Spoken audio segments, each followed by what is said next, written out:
My name is Alejandra Leal. I am a co-director of an NGO called Céntrico, and also I am coordinator of a national coalition which gathered 103 NGOs in Mexico. Why it is important to talk about mobility as a human right? It's a key right to have access to other rights such as education, work, leisure even. And this being recognized as a right also implies that authorities must take decisions to guarantee this right and protect people during their journeys. In Mexico, 15,000 people die every year due to the lack of road safety. The Safe Mobility Coalition gathers the efforts of different road safety and mobility specialists and activists. We have been pushing for the recognition of the right to mobility and also the approval of a national law. We did this in a collaborative process. It was very innovative because we opened the parliamentarian process, but from the civil society. This law was unanimously approved. In a country where there are so many differences among different political parties, Mexico is the first country to recognize this right. And now it's being an example for the region to start talking about this mobility right as something that the government should protect and guarantee.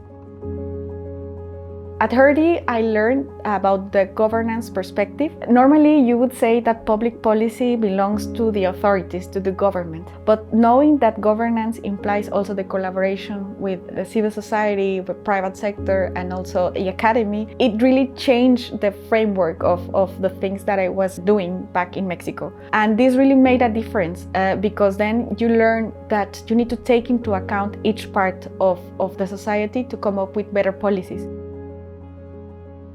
The key to advocacy work is to work as a network. What is very particular about this coalition is that it's mainly led by women. We call it like a liquid leadership because we can move very easy. Sometimes when you are advocating, you need a profile that might be more technical. This is the person that everyone goes behind. But maybe then you need the voice of a family, of a victim, to convince politicians. So that's the voice that should go in front of everyone.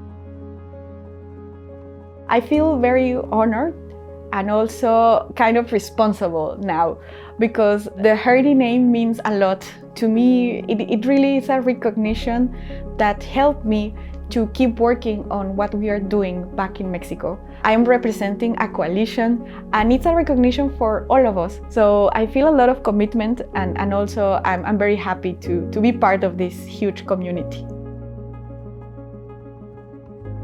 I will tell them to actively participate in class. Sometimes you might not feel comfortable sharing your ideas, but it is very valuable to hear what everyone has to say. I would say specifically this to people with different backgrounds. Sometimes you don't feel confident with your language skills maybe, but you should try it. You should go ahead and just share and listen what others have to say.